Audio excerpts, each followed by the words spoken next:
Hi, current serving NSA board members. Brian Walter here with a very informal, unofficial video briefing on what we'll be covering in our board meeting this coming week.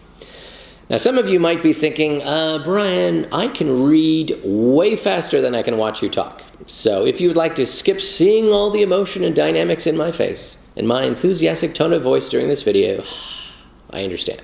You can just read the attached script, fair enough. But the emotion could make it worth it. Now, for those of you still watching, let's jump to it. You received your board agenda and packet yesterday. It's pretty full. In fact, if you were to see a movie trailer for our board meeting, it would be positioned as an action movie. Now, I'm going to go over some of the big items and a little context about what we're going to cover. Now, first up, our first big item will be a 90-minute State of NSA and Strategic Plan update by Mary Lou Peck and Neen James. It will be followed by Q&A with Mary Lou.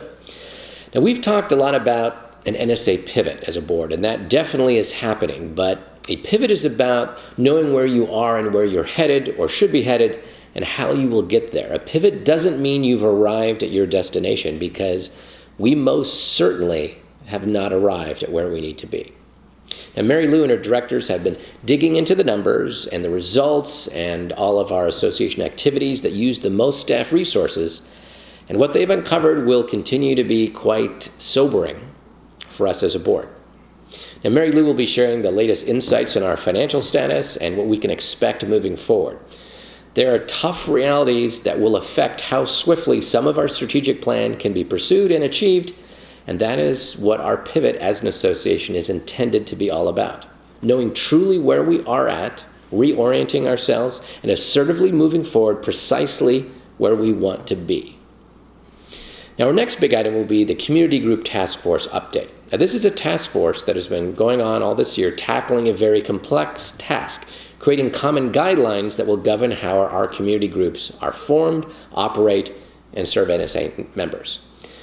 Now, this is a tricky process because it is actually a retroactive process. That's because our community groups were mostly developed organically by passionate volunteers years ago, and most have evolved over those years. Now, everyone is in agreement that common guidelines are necessary.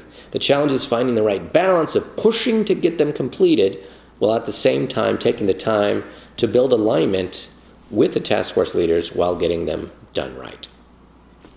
The next big item will be our ethics complaint process and procedures. Now, in your packet, you'll find a detailed write-up on this. We have a two-part issue. We are not fully in compliance with our existing procedures. And for many of those that we are in compliance, they create an immediate and unacceptable potential liability for NSA. We have a fiduciary responsibility as board members, and we will be exercising that in our discussions and voting on an interim plan.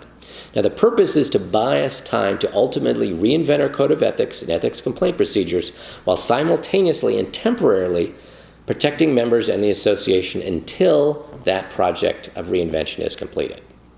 Now, after that, we'll be discussing and voting on two bylaw changes. The first is on standing committees. NSA basically has two types of committees. The first is standing committees. Now, they are specifically called out in our bylaws. They cover a core function and continue year to year. No presidential or board action is needed for their authorization. The second type of committee is an ad hoc committee. They may or may not be carried over year to year. Now, that background explains why we have a standing committee's bylaws proposal. A finance committee is not currently mandated by our bylaws. And at a crucial time, a number of years ago, it actually went away. Its roles and function were technically, but not really practically, absorbed by the executive committee. Now, that lessening of oversight proved to be a mistake. That has since been corrected. We have a newly expanded and robust finance committee, but it is merely an ad hoc committee technically.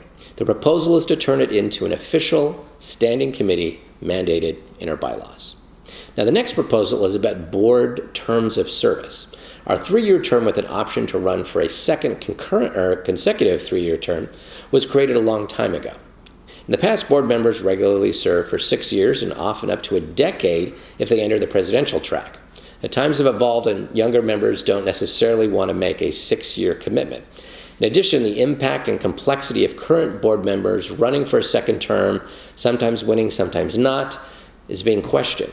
As a board, we will be discussing and voting on a proposal to provide an alternate term model that would require a bylaws change, which is a 2/3 majority vote to be passed.